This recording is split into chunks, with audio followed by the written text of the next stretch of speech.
Good evening, everybody. Good evening, good evening, good evening. How are you? Good evening. Hello. Come to me. Come on, let's chat about all kinds of things to do with that guts. No guts, no glory.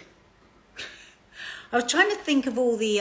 Oh, I've just realised something. I haven't got my ears in. Hang on. Where did I put my ears? Ah!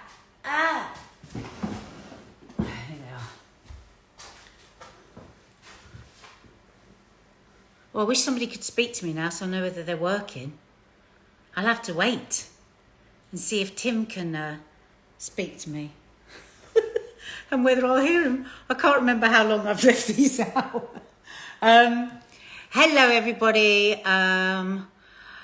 Susie Marsh, I'm just watching your coffee moaning. Lol, men's pelvic floor. I know. I don't know quite how we got onto that this morning, but we did. How are you all? How are you all? So, I don't know if everybody here knows why I'm here, but I am here because I'm going to be chatting in a minute to Professor Tim Spector. I'll do the introduction to him in a minute, a couple of minutes before we invite him in. But meanwhile, I've got to just wait there 1 second. Oh God, where are my earphones?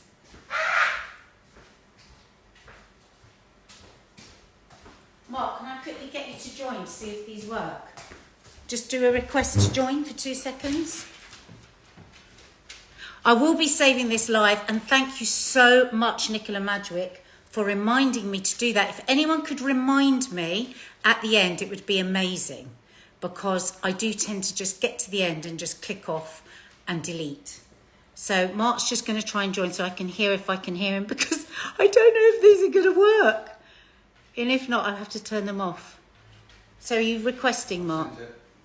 Okay, if you request, accept. Whether I can hear you on my headphones. So where will you be? Okay, speak. I haven't got a clue what's going on. I don't know who you are. And I can hear your speaker. Hang on, speak now. I'm moving around. Hello, how are you? Yeah, that's all right. You good? can go now. Right. I'm bringing Cheerio. in Tim Spector now. You Thanks can go. ever so much. Bye. Goodbye.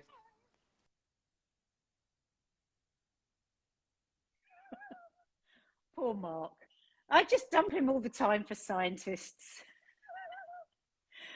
Those of you that know me well will remember that John Campbell stole my heart through the pandemic. And now it's Tim Spector I'm speaking about all the time. Hello, Ashley. Hello, Faith. Hello, Nicola Madgwick.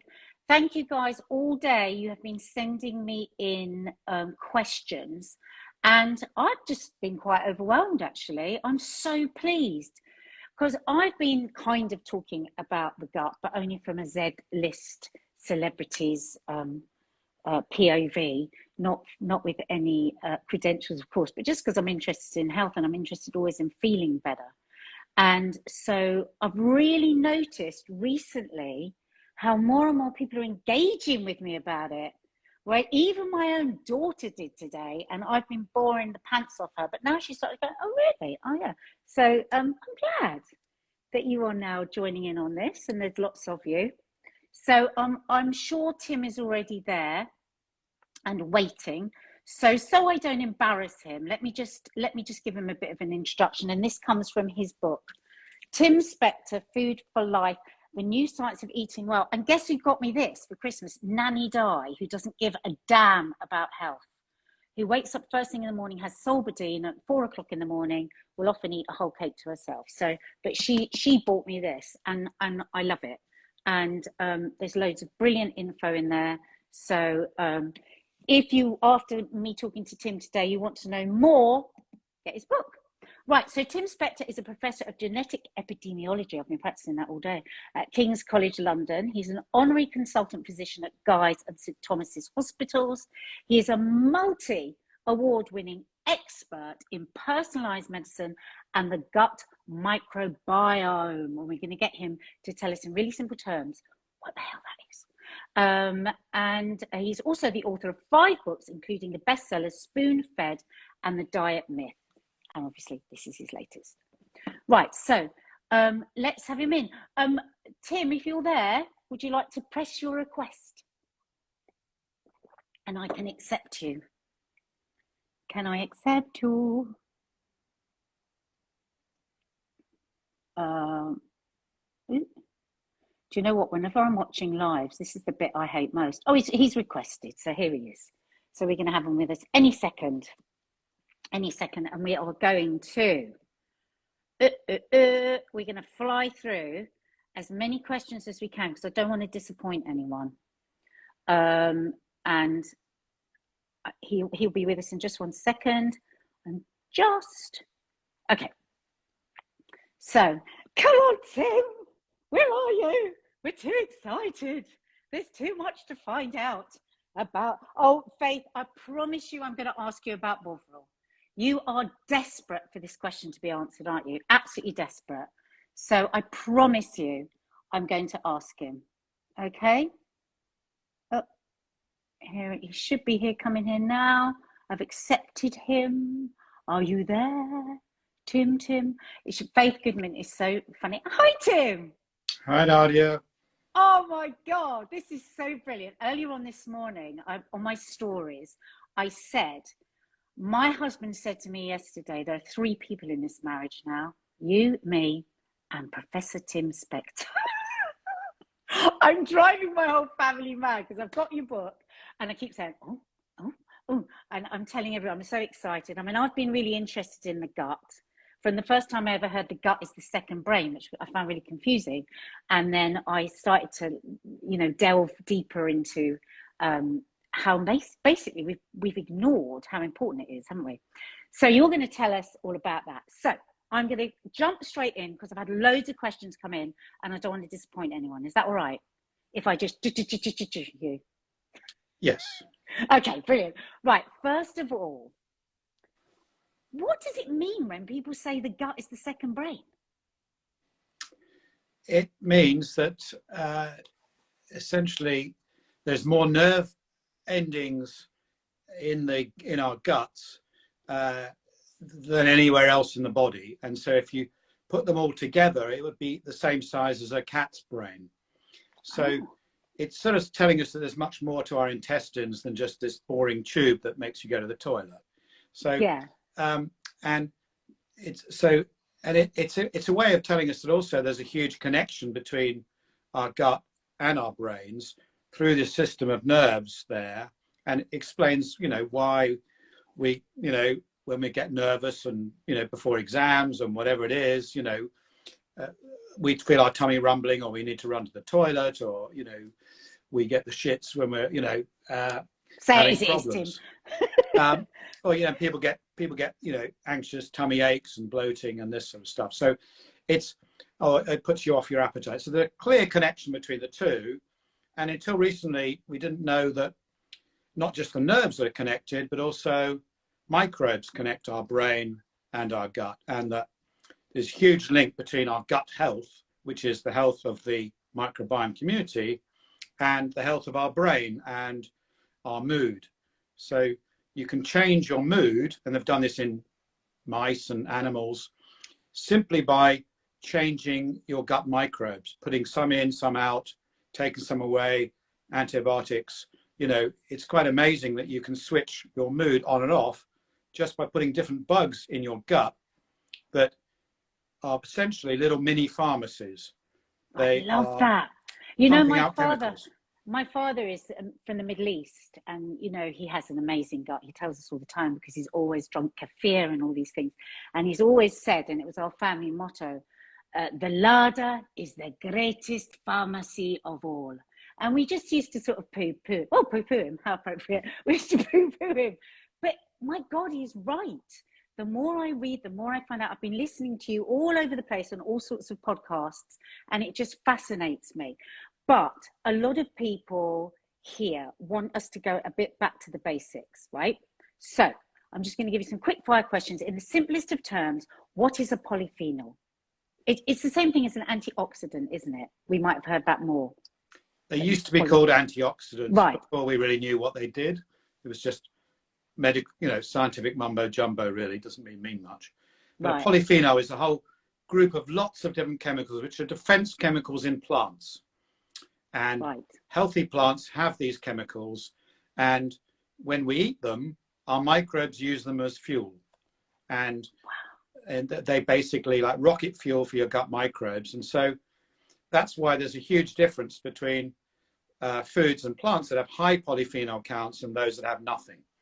And there's difference, in just lettuces. There's You do not like iceberg lettuce. This I have found out about you. Are you a fan of iceberg? No, I don't. Because when you buy it, you think, oh God, it's got no colour, it's got no vibrance, it feels a bit watery, it's a bit too easy to eat. So I'm thinking this can't be doing me much good. And I've heard you on many different platforms talking about your disgust of the iceberg lettuce. Yeah. But we need to be looking for like brightly, like when you see these markets in Spain and Italy and France, where you've got all these gorgeous colours, a Lolo Rosso and a Fusilli and all these gorgeous different lettuces that we tend to often in this country just walk straight by, and we're doing ourselves harm by doing that, aren't we?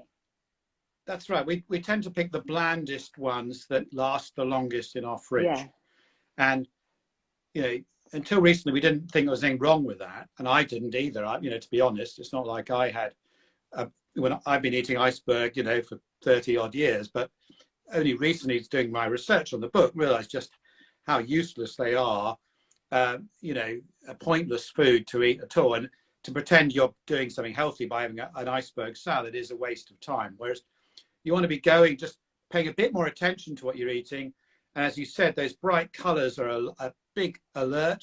Also, loose leaves are healthier because that plant has actually struggled more to live and produce those leaves. Whereas the iceberg, it's all protected on itself. It's just this genetic mutation that means nothing can harm it. It's just like an armadillo. If you've got loose leaves, you've got a struggle in life. And so, they're the ones you want to eat, Yeah. So brightly colored means you've got pigments in there that are polyphenols themselves. So the bright colors are often the same chemicals that are good inside your gut. So bitterness. And you're going to feed your microbiome, which is it's just like your garden of health, isn't it? That's the way I'm trying to think of it. Yeah. So it's like a garden. That's why we say eat the rainbow. Yes. We now know why that's good. It's because all the different colors, the brighter the colors, the greater the variety of colors, means you're going to get a greater variety of these defense chemicals, these polyphenols, which we can't use directly, but our gut microbes can. And that's really the key to this. That is the key. Now, if we have, I was listening to your podcast the other day with Steve Bartlett, and he just asked you it's a very punchy trailer actually. He just asked you straight out, calorie counting, will you lose weight? Now, on my channels here, I talk a lot about the diet industry and how angry I am really with it, and how much of my life I wasted yo-yoing on. I did every diet, I'd done them all. And I would go on a diet and I would lose weight, then I would come off. And I always say I dieted my way to obesity. I eventually became obese, and then I will never go on a diet again as long as I live. I will never count a calorie as long as I live. But I still find it quite hard convincing people of that. We are so stuck on this idea of calories. But I mean, I used to do things like I love avocados, but I didn't allow myself to have avocado for years, because I'd go, well, I've got this avocado, and this half an avocado is actually more calories than this bag of Quaver crisps. Honest to God, I used to do this. And these Quaver crisps are a quick hit, and they're salty. It's a bit like drugs. I'm going to get it done in a few seconds, and if I had less calories, I'm going to be thinner. This is just all bull, isn't it? Boys and girls, listen to this. He's going to tell you in a minute you don't have to do calorie counting anymore, and you don't have to do stupid diets. Take the floor, Tim. Calorie counting is complete nonsense. It's complete bullshit.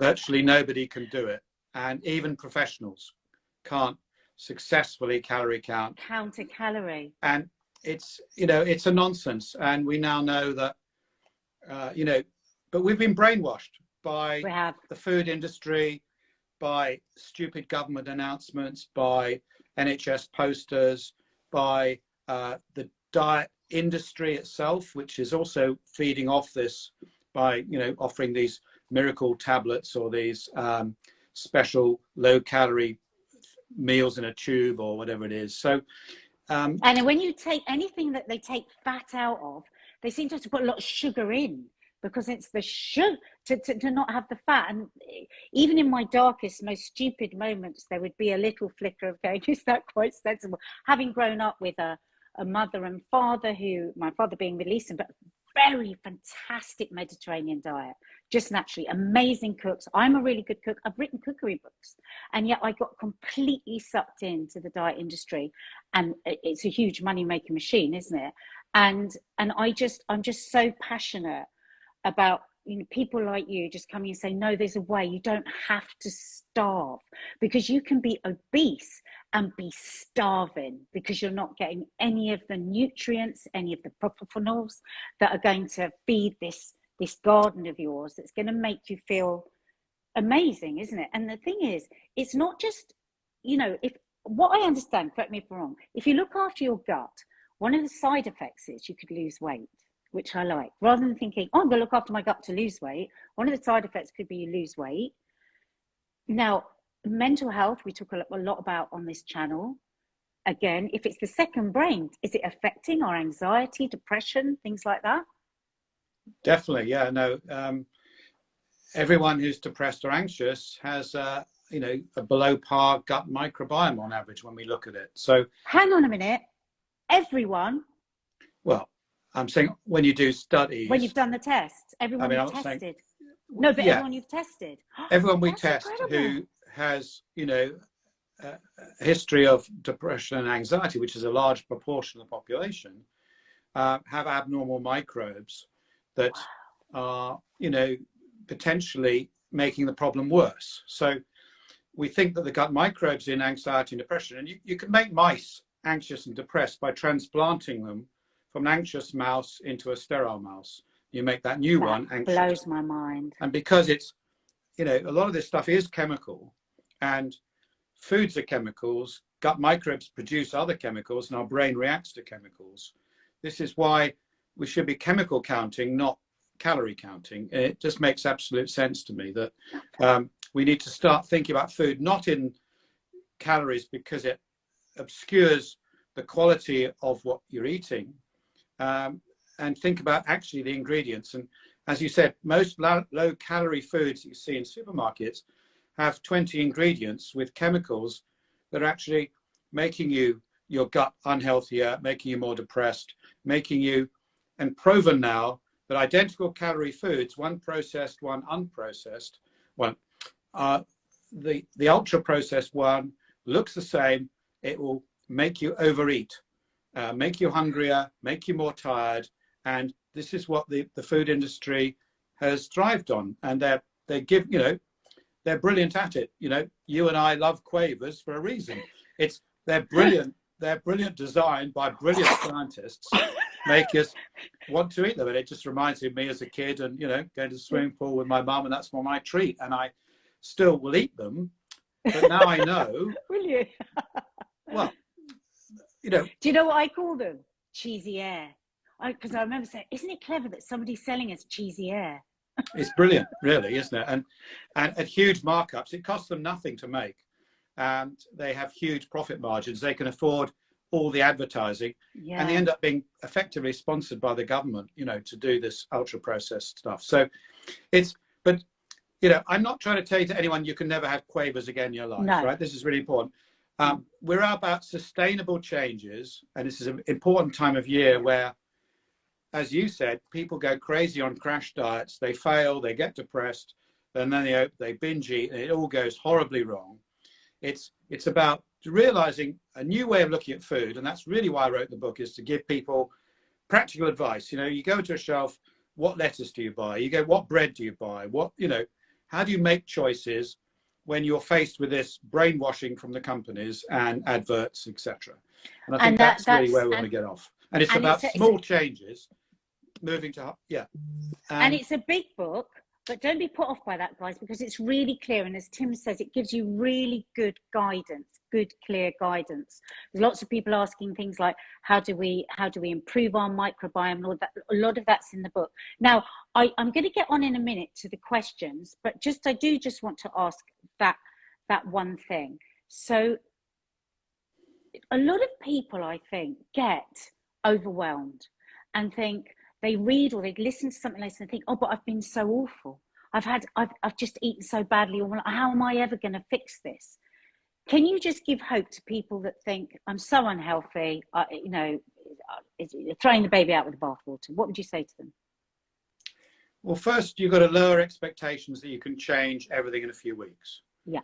Okay. So the first thing is to just, stop looking for the miracle pill, the miracle cure, the 2-week wonder, the Daily Mail 6-week, get your bikini body ready. It's nonsense, right? It's about just saying, well, you may think you're doing the right thing, and it's not your willpower to blame. You just got to find the right food for you, and that generally means a real shift in everything. It's going back to eating real whole foods, avoiding foods with lots of chemicals in them. It's about doing your cooking yourself, where you know what the ingredients are, or going to someone else cooking for you, and you trust them. It's about cutting out snacks, which we used to be told were healthy. So certainly, as a medical, throughout my career as a doctor, we were told, eat little and often. It's better than stuffing your face, and that's complete nonsense. Yeah. But that allowed the snack industry to sell us all these so-called healthy snacks, which are not at all healthy. It's a bit like, and I don't know whether this is true or not, I've heard this a lot, is that breakfast cereals and all the PR around breakfast cereals and how it's the most important meal of the day, to just have like white carbohydrates and loads of sugar, was actually, that research was done by cereal companies. And I mean, I do 16A. I work really well on fasting. It was really difficult to start off, but it's been great for me. And I still have to battle with people that think that is disordered eating, and that, to miss out breakfast is just about the worst thing you can do. Yeah, well, again, we were brainwashed into eating breakfast. Now, some people really feel hungry when they wake up, but most people don't. And, I spent a week living with a hunter-gatherer tribe in Africa, and they don't ever eat breakfast. So our ancestors never ate breakfast. They don't have a word for it in their language, and they've been there 30,000 years. Wow. So I think we have to say this is a modern invention, and it's adding an extra meal to our day, which we don't necessarily need, but some people like it, others don't. And comes back to this whole idea of personalization, which, the Zoe company I work with is very fascinated about, very keen on. But coming back to the question, I think you said, how can we give hope to people that said, I've tried every diet, it doesn't work, Well, I can say that lots of people have read my books and changed just to a diet that focuses on the gut and keeps your gut microbes happy, have completely changed their and their family's life. So I've had so many people say to me, just making these small changes, thinking about, I'm not eating about calories or doing some calculations. I'm just saying, would my microbes like this? And am I doing them good? A bit like you were feeding your garden, or you had a little mini jungle you were looking after. You want all the community to grow. You get that diversity of plants, mainly plant-based, fermented foods, cutting out the nasty stuff, and also doing things like eating in a shorter time window. I don't think it would be as extreme as you with eating an 8-hour window. Well, actually, I've moved it to 10 now since listening to you. I've moved it to 10. Well, I did 16 exactly. And I think I would urge people, if they're they're worried about it, start at 12 and move it down and get used to it. And I think it's sort of like this small thing, because no point doing it if you can't sustain it. So because that snacking that we all got into, to get back to the snacking thing, that is so easy to control once you're on the fasting thing, isn't it? Oh, I must just quickly ask you, because Faith Goodman has asked me this 25 times. Can she have a mug of bovril in her fasting window? No. I didn't want to say to her that. I thought you were going to But say she can no. have black tea. She can have herbal tea. She can have black coffee. So you've got to wean her off the bovril, I'm afraid. There's just it's too much calories and energy. It would send signals to the body to break the fast. But if you like tea and coffee and you don't mind giving up the milk, it does really help you get through those bits. Just to, fool your brain and move you along. And if people want to do it, there's a free app with Zoe that people can join to help them in the new year do these habits. It's called the Zoe Health Study app, and you can download it for free. Just helps nudge people in that direction. So I think, and it's great because it gives you more research material, which means you can get this message out to more people. So it's we've had 140,000 people started doing intermittent fasting with the app, and the results show that actually most people can do a 10-hour window. Some do it early, some do it late. It's all, we need to be as flexible as possible for this to work. So I think you've got to find out what works for you. What works for you. And if you're really hungry in the morning, I suppose you would just start your eating hours earlier and finish earlier. And you finish at 6. Exactly, that's right. He eats at 5:30 in the morning, finishes at 4:30, so whatever it is he does. And it works well. And you're a great advocate for that. You give out all this incredible information, but I notice, having listened to you a lot, you always pepper it with, but of course, everybody's body can respond in a different way. And I want to talk a bit more about that, about the Zoe kit a bit later, but there's just so much to ask you. It's like, and I'm so worried that if I don't ask you some of people's questions, they're going to get. Can always do a second part, can't we? Yes! So no stress. Yeah, I was hoping you were saying that. Did you see how I did that, guys? Yeah, nice link. Before I start on other people's questions, I just want to ask you this for myself and for my family. If you are taking medication, I'm taking medication at the moment and putting it on my empty stomach, because I like to eat later. I like to start at like 10, 11 o'clock, but I need to take my medication first thing in the morning. Is that bad for my gut, or my microbiome? Depends what medication. Right. Most medications you don't have to have with food. Yeah, well, it doesn't say I have to have with food, but I didn't know whether there was something else you knew. Well, there are some. If you take, I used to be a rheumatologist, and anti-inflammatory tablets for arthritis are usually better taken with food because they can alter the acidity of the gut, etc. But so would that exclude somebody who wanted to do the fasting from doing it if they had to take medication early? Just have to shift. No, it wouldn't, because it's not going to trigger. What you want to do is not trigger the body's response. It thinks it's getting food, and a sort of, ibuprofen type tablet isn't going to. The body shouldn't think that's food. So we don't know all the answers. I'm guessing some of this stuff. I love hopefully, but hopefully we will get, as we get 1 million people doing these experiments, we can really narrow it down and give all this sort of individual advice. I think it's really exciting. And of course, the timing of your tablets is really important as well. This is a whole new science, but you can get 20% better benefit, for example, taking a blood pressure tablet at night rather than in the morning, even if it's a once a day one. So and we know that antidepressant tablets, the reason they don't work in about a third of people is actually because of your gut microbes. Really? They don't have the right gut microbes to break down the chemicals to create the sort of happy chemicals that you need. And it's why paracetamol doesn't work for everybody. Some people prefer aspirin, some people prefer paracetamol. We know that's down to the fact that all of us have completely different gut microbes. And this is do you sort of dream of a future when people go to their GP and they say, I've been struggling for a while now. I feel I'm getting more anxious. I feel depression. Do you dream of a day when a doctor first before prescribing meds, would actually talk about their gut and get their gut tested?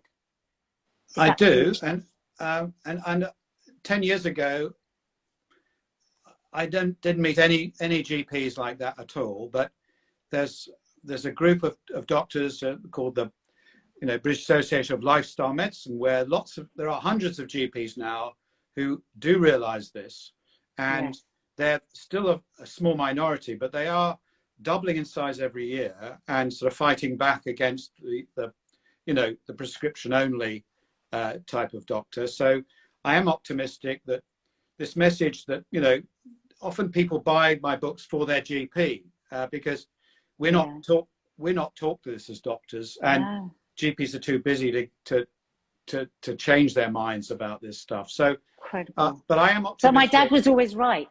The larger is our greatest pharmacy. But, rather than doing lots of cholesterol testing and fairly useless blood tests, the NHS could do a gut health check on everybody, for £20 if they wanted to. And there's no reason we can't, except that, there aren't enough people trained in it yet, really, to get going. But I do see this in the future. And people can do it, they can do it privately now, and the cost has come down like tenfold in about 5 years. So it's really becoming a very affordable thing that people will check, just like getting a blood pressure machine. People are now doing that themselves. I think people are doing more things themselves as they realize, their health. The best thing people can do for their health is to look after their diet. The number one modifiable thing for everyone's health, and your GP isn't the best person to tell you that, it's probably yourself. And I think that's what we need to empower ourselves. We need to empower ourselves. You and Zoe and all are doing is that that must be an incredible thing for a doctor to hand the tools to people. What is it they say? Instead of giving the man a fish, give the man a fishing rod. That's kind of what I feel your philosophy is, and what you're doing. So, absolutely brilliant. Right, I'm going to now get in.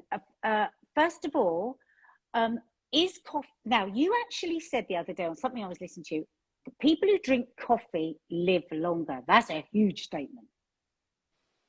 Yeah, well, that's what the studies show. My husband's cheering over there. Wow. So, and and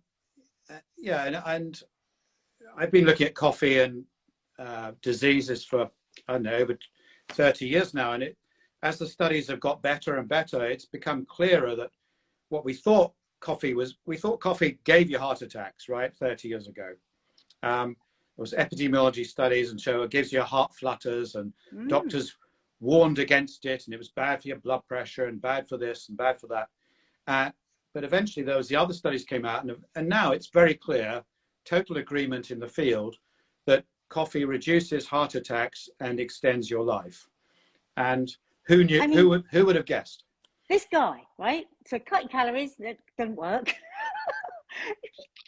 Coffee will let you live longer. He's just full of good news, isn't he? We have the tools ourselves to heal ourselves. Mind, body and spirit. This is all brilliant news.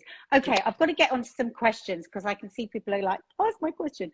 So post-menopause and the gut, what are the best foods to eat to aid the gut, please? Now, you're pretty consistent on this, about this 30 plants. And I heard you say this a while ago before I was as engaged with this, and I kind of dismissed it. I was like, 30 plants. But actually, since I've discovered what you mean by that, that can include herbs, spices, seeds, nuts. So it's not as difficult as people first think when they hear it. That's right. People just think I'm talking about 30 types of kale, and they go, oh, yuck, horrible. Yeah. But no, coffee is a plant, right? So that, for me, counts as one of my plants. It's a fermented bean. It's a fermented bean that's got a decent amount of fibre in it, and it's packed with these polyphenols, and that's the reason it's good for your heart. Okay, it's got really amazing properties, and it's so every type of plant, fruits, vegetables, different coloured ones. So you get you've seen these purple carrots or purple potatoes. They count because they have different chemicals in them, and so they having different coloured ones count. Yeah, that was a real revelation to me. The other day when I was listening to you, you said, you know, if you've got purple broccoli and you've got green broccoli, you've got two different plants. So I've got every kind of colour now in the fridge. I've got, my kids are like, what's this? You know, purple carrot. It's a different variety, actually, which means it's feeding your microbiome. But it's also fun to, yeah, you know, give yourself slightly different tastes and colours and liven up your plate. This is this, going back to the rainbow idea, that more different shapes, sizes, colours you've got, the, you know, the more interesting it is for your taste buds, but also your microbes love it, because each microbe is like, you know, they're finely tuned to like one set of chemicals, and so you're giving them a choosier menu, and that's really the way to think about it. You're giving them the real buffet rather than, oh, it's not, you know, it's meat and two veg again. I'm sick of carrots and potatoes. You know, you're giving more than that, and so, but people, I cheat basically on my 30 a week, because I buy these big tubs of nuts and seeds, and mixed ones, and you can often get 10 of different ones. Yeah, you start making your own, you add a few of them together, suddenly you've got a mix of 10 that you can sprinkle on my breakfast, which when I do have it, often late, about 11 o'clock, but if I do have it, on my yogurt or my kefir, and that would be suddenly, you know, I've done, if like my coffee, I've got 11 plants ticked off in one by breakfast. And if you were to put a little cinnamon on your yogurt and berries and nuts, that's one. And then you could put some oregano and thyme on your chicken, that's a couple more. So it is easier to do than people curry first spices. think.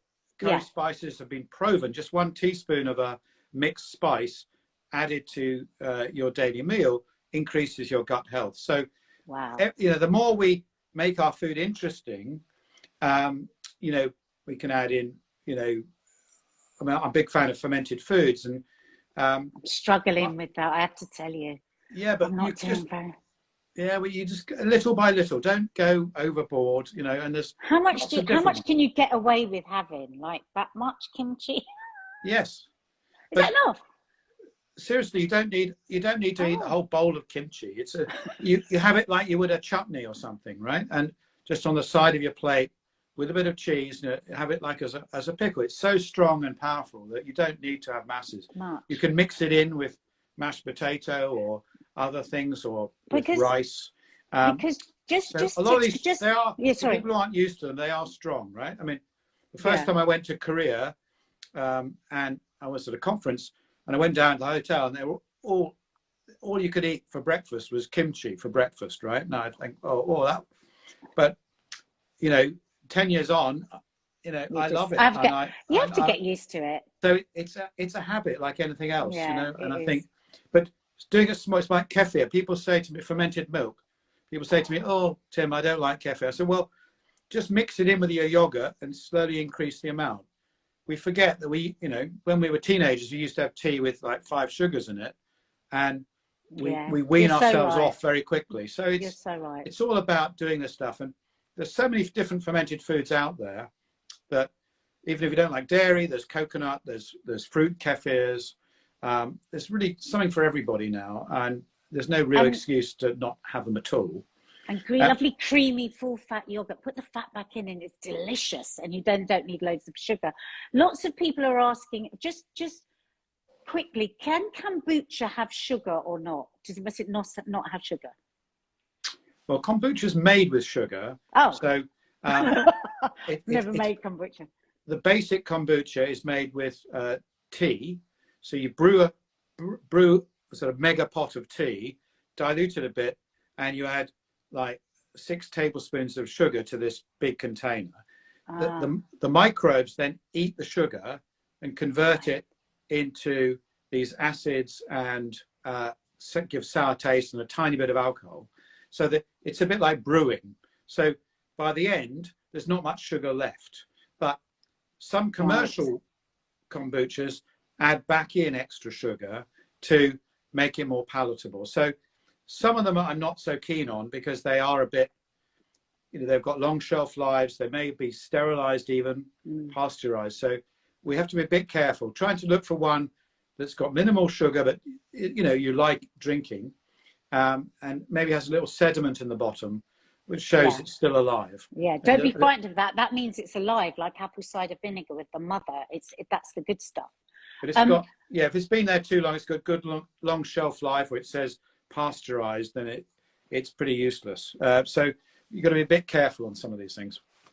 Right, so I'm just flicking through because a lot of these questions we've already asked, we've answered. Can gut health help inflammatory disease such as asthma? Could asthma be improved if you improved your gut microbe? They've done studies in asthmatic mice, and it definitely. Oh, an asthmatic mouse. Yeah, poor. I was just thinking of asthmatic mouse. And they did the mums and the pups, and they basically showed that you could manipulate how bad the asthma and eczema was in the pup of the mouse by manipulating the microbiome. So we do think that allergies are very related to the gut microbiome, particularly food allergies, and there's lots of evidence for that. So wow. I think there's quite a few trials about probiotic use as well in food allergies, which are either asthma or eczema generally, helping. So that's interesting, because people so often say, well, we never had all these allergies when I was a kid. Where have all these allergies come from? And it's probably because we've moved more and more and more to processed food and away from what we would naturally just eat. Absolutely, yeah. That's what I mean. When I went to school, I didn't know a single kid in my school with an allergy. I didn't. You know, it's a totally new area. We think 1969 was the first reported case of you know, these sort of common allergies, and so food allergy. And yeah, the gut microbiome is crucial to that. It's a combination of ultra processed food, overuse of antibiotics, and probably our sterile environment, that we're not close to animals, we're not hugging trees as much, we're not rolling in the mud, you know, all not this playing kind of in stuff. the mud, washing everything, antibacterial everywhere. Yeah, it's not so good. we've only got half the gut microbes that we were supposed to have had, you know, 100 years ago. So we've killed off half of them, and that is probably why our immune system isn't behaving as well. It's overreacting, and that's why, you know, so many of us now have these allergies. And we're also woefully low in fibre, aren't we? We don't eat enough fibre in this country. My sister Dina actually is nagging me to ask you about inulin fibre and Jerusalem artichokes. Is that the only place you get that inulin, which is a different kind? It's a super sort of fibre, isn't it? Yes. You do get a lot of inulin in Jerusalem artichokes, which is one of a particular fibre that is, you can also buy commercially in big packets, and it does appear in ultra processed food, so, you know, includes added inulin. And does that work if it's processed? It doesn't seem to work as nearly as well as having the actual plant, because you're just having one particular type of fibre which doesn't feed all your microbes, it just feeds certain ones of them. So you don't actually improve the diversity of the gut microbiome just by having spoonfuls of inulin. We thought it would work, it doesn't.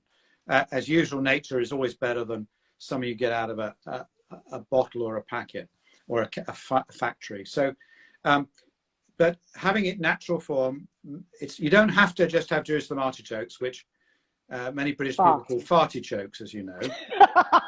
Farty joke, I like that. Because they do have a bad effect on some people. But you can get it from other types of artichoke. So globe artichokes have them as well. It's just artichokes. Leeks have them.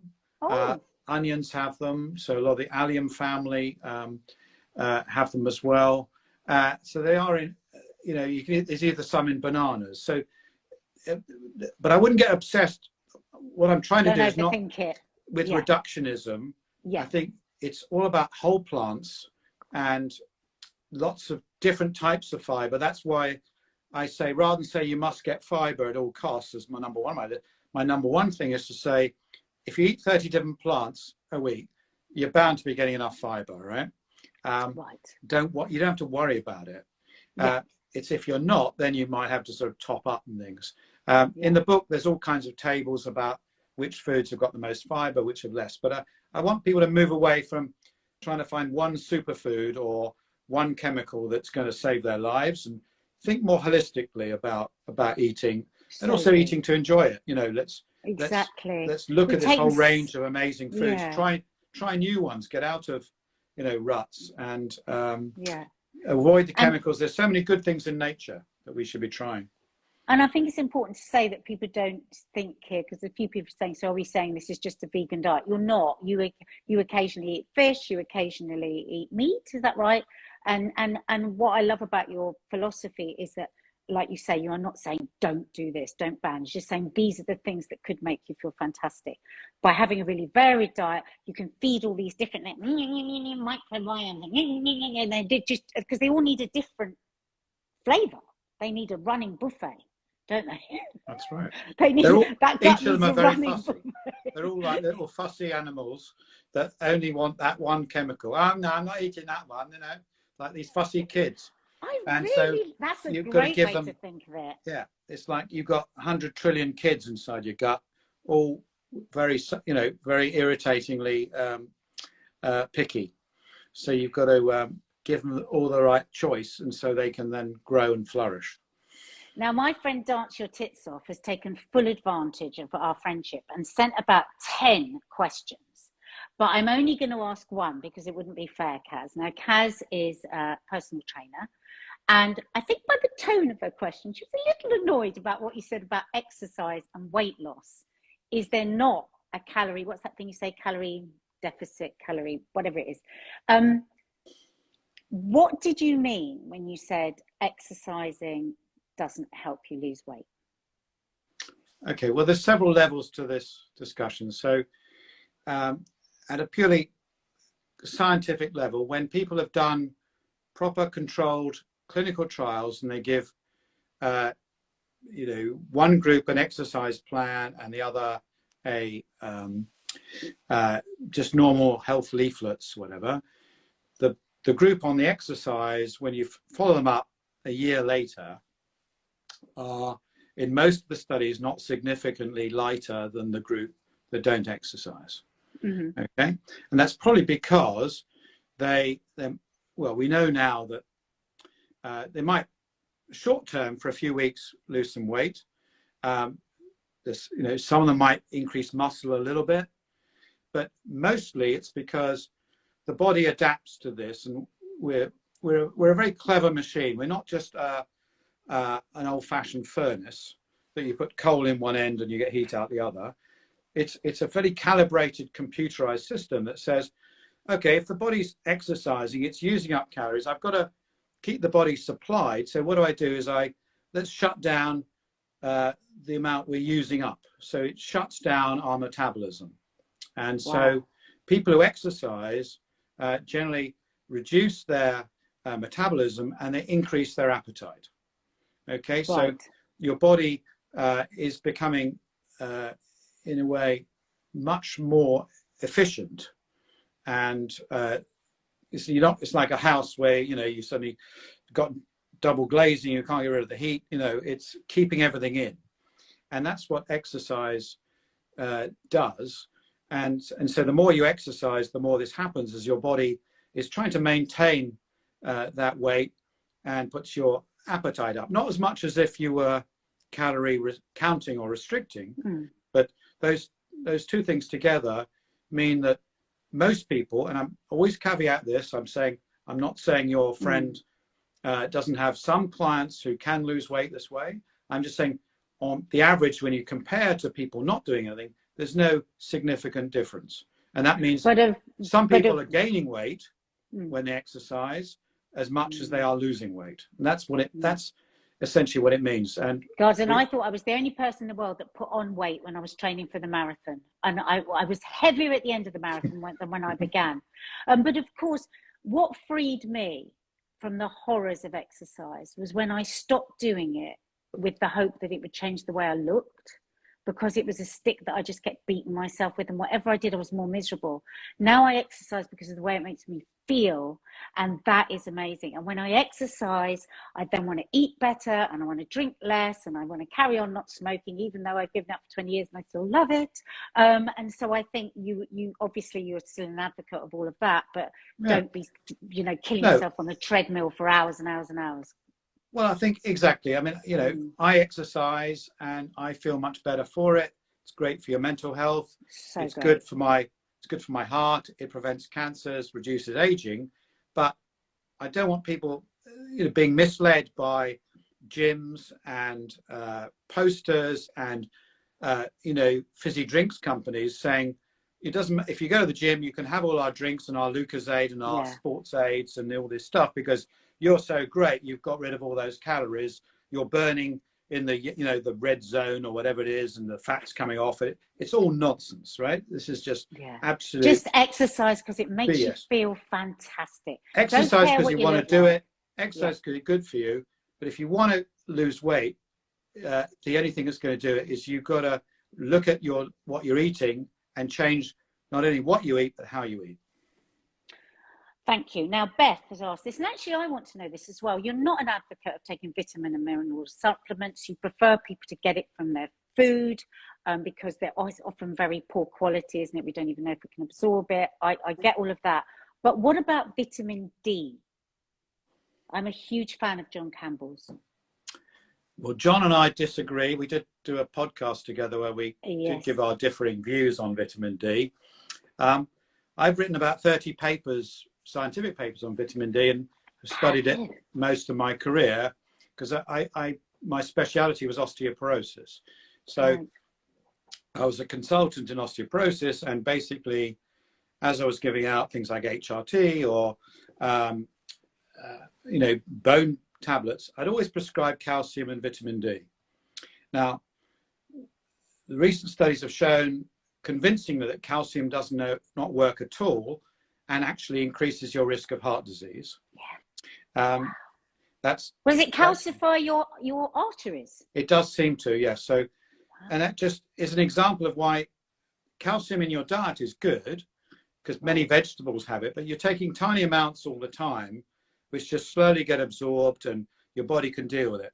You take a great lump of a gram of calcium, your body can't cope with it. Process it. Wow. And it basically ends up in places where it shouldn't. And we don't know for sure, but it looks like it calcifies and stiffens up your arteries, increases your blood pressure, makes you more likely to have heart problems. So people who say, oh, vitamins are great, minerals are fantastic, it's just an insurance policy. There's always a potential downside to many of these things. So, I would say only go for supplements that A, are proven to work, and B, you absolutely need. And there are virtually none. And I was a big believer in vitamin D. I've done several trials in it. As I said, I've got grants and written lots of papers on it. And we're part of a team that discovered the genes that control it. Some people have naturally high vitamin D levels, others have naturally low ones. So that also tells us we're all very different in what vitamin D we need.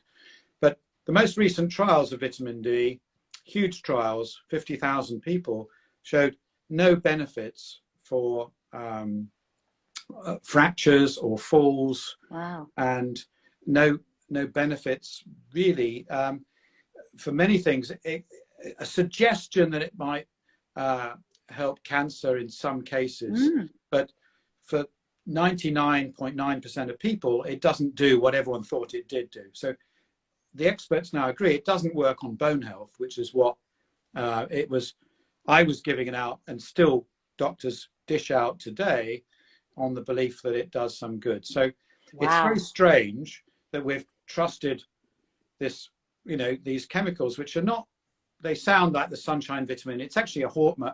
It's a hormone anyway. It's not really a vitamin. And closer to steroids. That's why I thought you were going to like it. So I say to people, get your vitamin D the natural way, which is sunshine or food. And most people are not deficient. They don't need it. And again, there are rare exceptions, but I used to take it. I've stopped taking it. Now.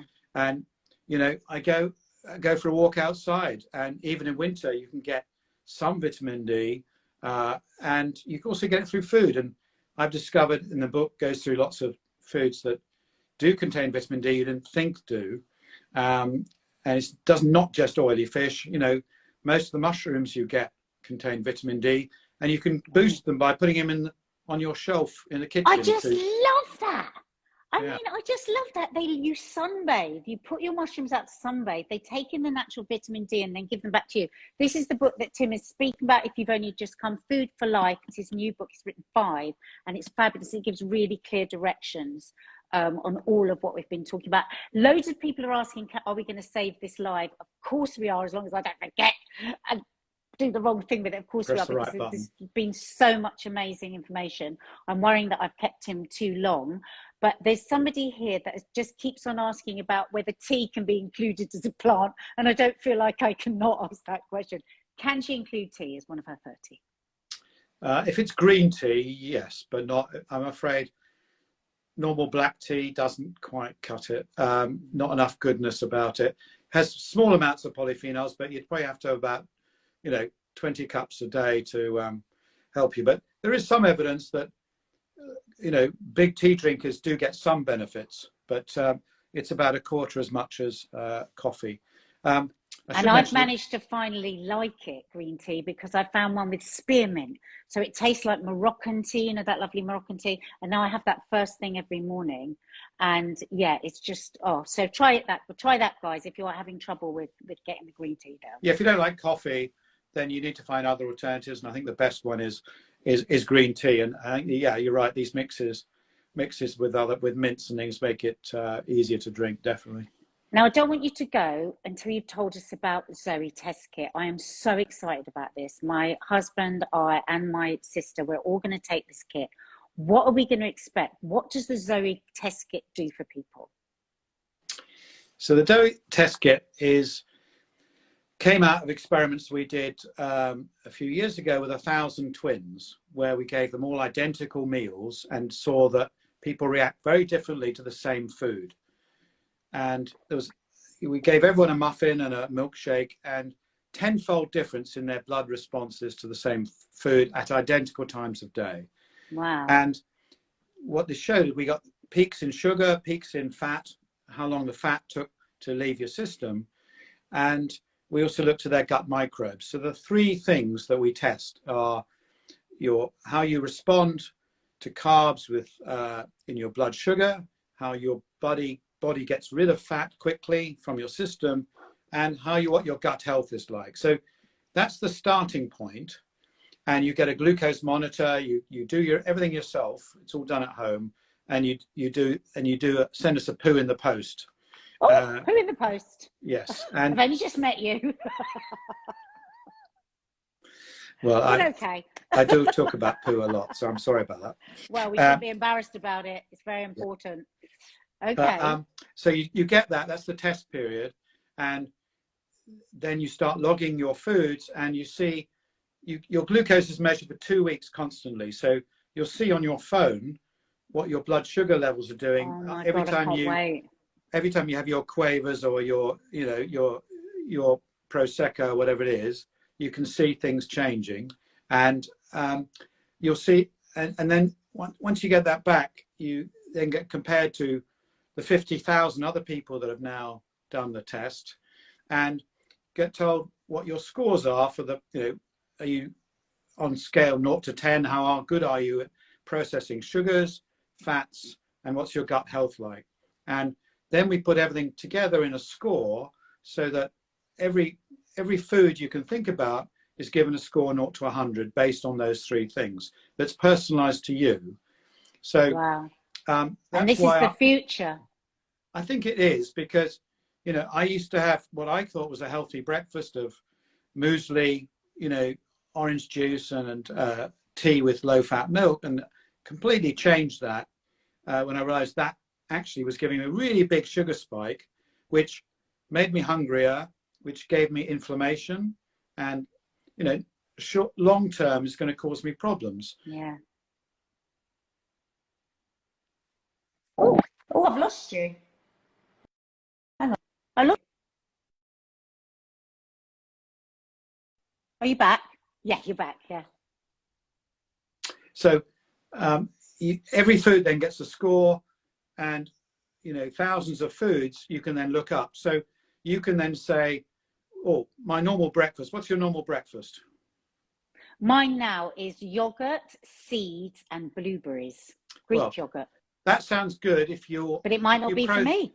If you process fats well, but it could be that actually you're better on a carb breakfast, where you might have been better having oats, for example, oat porridge, for example, right? We don't know. Oh, wow. Whereas oats, so for would me, it tell me that I'd be better off me. with a croissant by any chance? My wife, irritatingly, is that person, and I hate her, but that she has the croissant diet. But but so everyone's different, and then you make little swaps. So I used to have bananas every day. That was my go-to fruit. Took it to work. They're relatively bad for me, so I changed them to pears or apples. I've stopped having sandwiches at lunchtime with cheap bread. Really bad smoothies were bad. So I've switched a lot of these things because of my particular scores. But my wife, who did the test, has got can have very different things. She can carry on with bread. So it really gives you a new insight into this, and you also see how much work you need to do with your gut microbes, and which foods are going to be helpful for your gut microbes, and which particular species, and whether you've got helpful parasites in your gut and things like this. So then you get a virtual nutritionist who follows you and gives you advice on planning your meals, so that you can score your meals for a week to say, I want to get 7 out of 10, and even if I've had my quavers, how can I make up for that with my avocados afterwards? Do you know what I mean? So we're not saying you can't eat anything. It's just saying, well, yeah, I want to have a sandwich, right? I don't care.